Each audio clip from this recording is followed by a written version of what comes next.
Saya Ferry Ikhwan, garis keras lensa olahraga.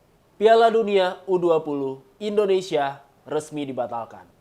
Kita semua hancur, bahkan bisa dikatakan hancur lebur. Banyak mimpi di arena Piala Dunia U20 kali ini. Kenapa? Karena tim, infrastruktur, dan semua aspek sudah disiapkan, baik itu dari pemerintah, dari federasi, dan semua orang yang terlibat menuju Piala Dunia U20 ini. Saya akan bercerita dan sedikit menanggapi tentang batalnya Piala Dunia U20 di Indonesia. Kita semua hancur. Gimana nggak hancur? Harapan akan tampilnya timnas Indonesia di pentas dunia. Bukan hanya di pentas Asia, namun dunia. Walaupun dalam bentuk kelompok umur usia 20, Indonesia tampil di Piala Dunia untuk pertama kalinya di negeri sendiri. Kita semua kecewa, jujur buat saya pribadi sangat kecewa karena mimpi kita, mimpi saya, apalagi mimpi dari teman-teman skuad timnas Indonesia U20 yang sudah berlatih, bekerja keras dengan sungguh-sungguh, mempertaruhkan dan memperjuangkan segala hal untuk masuk ke dalam skuad timnas Piala Dunia U20 di Indonesia. Dan juga selain itu, saya mau membahas tentang betapa ruginya kita. Semua kejadian ini, baik itu secara materi, pandangan negeri kita dari bangsa-bangsa yang lainnya, terutama di mata dunia, hingga sakit hatinya para pemain U20 yang mereka gagal tampil di depan publiknya sendiri, di depan pendukungnya sendiri, di negerinya sendiri, di depan orang tua mereka. Hati saya sendiri bergetar karena sedih melihat adik-adik semuanya, melihat pelatih, semua yang terlibat tertunduk lesu ketika FIFA secara resmi mengumumkan Indonesia dikeluarkan sebagai tuan rumah Piala Dunia U20 tahun ini. Mulai dari batalnya Piala Dunia U20 di Indonesia, redaksi dari Lensa Olahraga menerima email hari Rabu jam 22.04. Kalau kita menghitung waktu Qatar, rilis yang beredar di website FIFA sudah dipublish jam 6 sore waktu Qatar. Karena beredar kabar jadwal pertemuan antara Bapak Erick Thohir selaku Ketua Umum PSSI yang juga diutus oleh Bapak Presiden Joko Widodo untuk bertemu dengan Ketua Umum ataupun Presiden FIFA Gianni Infantino adalah sekitar jam 1 siang hingga jam 5 sore. Itu berarti pembatalan Indonesia sebagai tuan rumah Piala Dunia U20 sudah diputuskan sejak sebelum Ketua Umum PSSI Bapak Erick Thohir bertemu dengan Presiden FIFA Gianni Infantino. Sebelum Bapak Erick Thohir berangkat menuju Qatar untuk bertemu dengan Presiden FIFA untuk melakukan negosiasi, untuk memperjuangkan nasib Piala Dunia U20 di Indonesia. Sebelumnya, Presiden Indonesia Bapak Joko Widodo sudah memberikan statement akan mendukung Piala Dunia U20 Indonesia dan menjamin keamanan kepada seluruh kontestan. Menjamin kepada seluruh keamanan untuk kontestan peserta Piala Dunia U20. Terutama Israel yang mendapatkan berbagai macam penolakan. Dari berbagai pihak, dari ormas, dari partai politik, dari pengamat-pengamat politik ataupun pengamat-pengamat sepak bola dan sebagainya. Bapak Presiden sudah menyampaikan hal itu di muka publik. Namun, melihat isi press release FIFA dan menyambungkan dengan tragedi Kanjuruhan, tampaknya FIFA memang sudah memutuskan jauh-jauh hari atau sebelum-sebelumnya bahwa Piala Dunia U20 di Indonesia harus batal diselenggarakan di Indonesia sebelum Bapak Erick Thohir berangkat ke Doha. Gak butuh waktu lama buat publik dunia melihat pembatalan diselenggarakannya Piala Dunia U20 di Indonesia. Salah satunya saya mengutip dari portal berita bahwa ini ampun sih malunya. Kekerasan dan manajemen yang salah urus sudah menjakiti persepak bolaan Indonesia selama beberapa dekade ini. Tragedi di Stadion Kanjuruhan yang memakan korban 135 orang dan 300 orang luka-luka juga belum selesai penanganannya. Seharusnya mendapat hak menjadi tuan rumah Piala Dunia U20 bisa jadi langkah penting bagi negara ini memulihkan nama baik. Tapi justru situasi saat ini malah lebih mengancam reputasi sepak bola Indonesia. Begitu memalukan bukan? Sangat memalukan. Karena belum selesai polemik-polemik yang ada di sepak bola Indonesia. Prestasi juga belum sempat untuk menanjak. Namun kita sudah diterpa dengan batalnya event kejuaraan dunia, kelas dunia yang akan diselenggarakan di Indonesia. Sebelum FIFA mengumumkan mencoret Indonesia sebagai tuan rumah Piala Dunia U20, pelatih kepala Timnas Indonesia U20, Sintayong juga sempat berkomentar. 불안하고 안타깝지만 우리 이세 월드컵이 인도네시아에서 잘 치러졌으면 좋겠다. 나 또한 우리 인도네시아 축구 발전을 위해서 와서 지금 4년 이제 돼가면서 고생하고 있는데 고생했던 보람을 좀 찾고 싶고요. 우리 이세 월드컵을 잘 준비해서 대회를 만들어 갔으면 좋겠다. Saya sudah bekerja keras membangun tim ini sejak 2 tahun yang lalu. 2 tahun yang lalu, ucap Sintayong.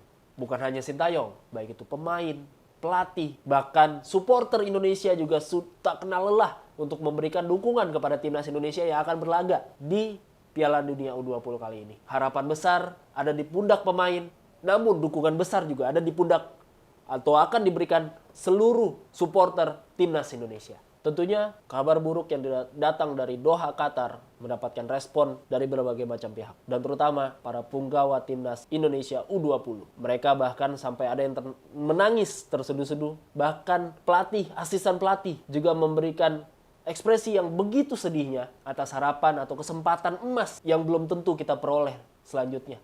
Terlihat juga beberapa ungkapan, salah satu juga dari Ketua Umum PSSI, Bapak Erick Thohir. Saya sudah berjuang maksimal, tapi FIFA menilai situasi sekarang tak bisa dilanjutkan, kita harus tunduk. Pernyataan dari Bapak Ketua Umum PSSI, Bapak Erick Thohir. Dan juga beberapa penggawa timnas Indonesia, salah satunya ada Rabbani Tasnim, yang begitu mengungkapkan emosionalnya dia. Emosinya ketika dia gagal untuk tampil di negaranya sendiri di ajang sekelas Piala Dunia.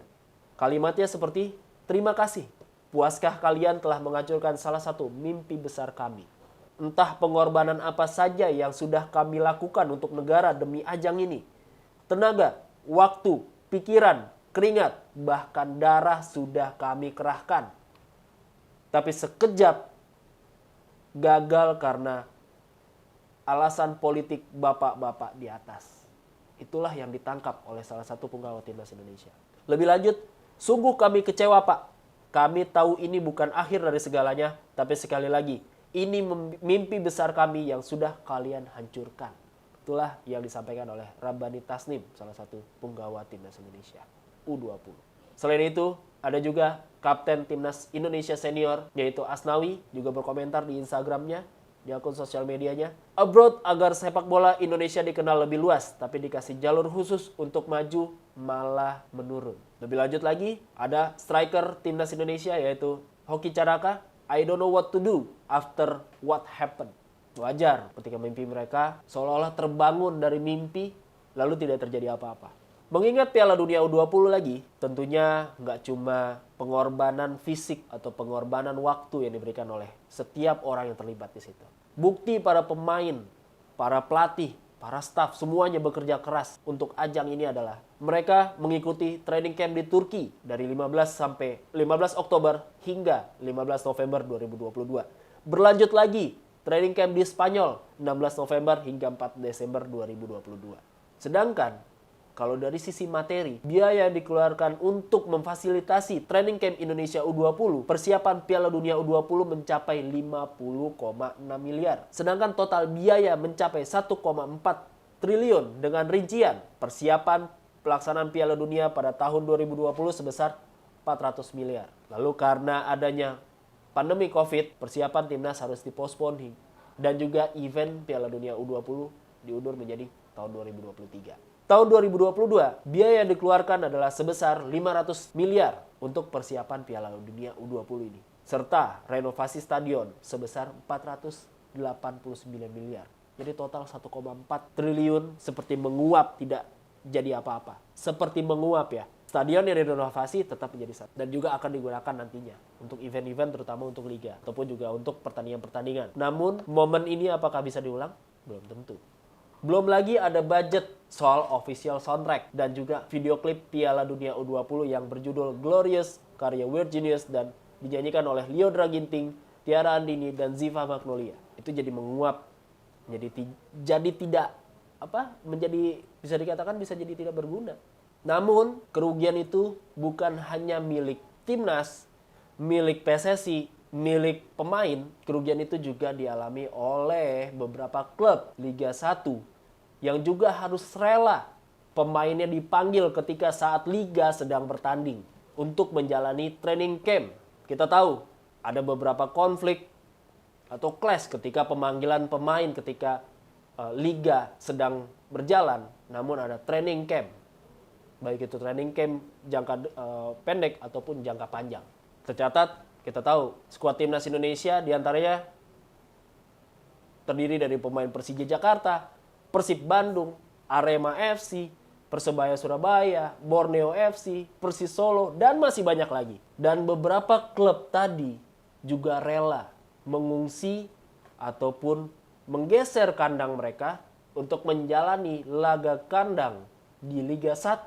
Contohnya saja, Persis Solo harus bertandang ke Stadion Maguwoharjo Sleman untuk menjalani partai kandang. Persija Jakarta harus bertandang ke Stadion Patriot Candrabaga untuk melakoni laga kandang. Persib Bandung harus melakoni laga kandangnya di Stadion Pakansari Bogor. Dan juga Bali United yang harus rela pergi jauh atau meninggalkan kandangnya untuk sementara dari Stadion Kapten Iwayan Dipta menjadi Stadion Maguwoharjo Sleman, Yogyakarta. Tentunya itu kerugian yang tidak sedikit yang dialami oleh klub-klub tersebut. Karena itulah pengorbanan untuk Piala Dunia U20 agar terselenggara dengan baik di Indonesia. Saat pengumuman pembatalan Piala Dunia U20 di Indonesia, tentunya yang paling terpukul adalah skuad Timnas Indonesia U20 beserta jajaran pelatih dan juga beserta jajaran yang terlibat di dalamnya, dan juga hasil kerja keras mereka terlihat sia-sia selama beberapa tahun lalu. Tangis mereka juga jadi tangis masyarakat Indonesia dan jutaan supporter Timnas Indonesia. Tangis mereka bukan hanya soal biaya dan keringat yang sudah terbuang, tapi hati dan mimpi besar mereka yang terkorbankan. Saya Ferry Ikhwan, garis keras Lensa Olahraga.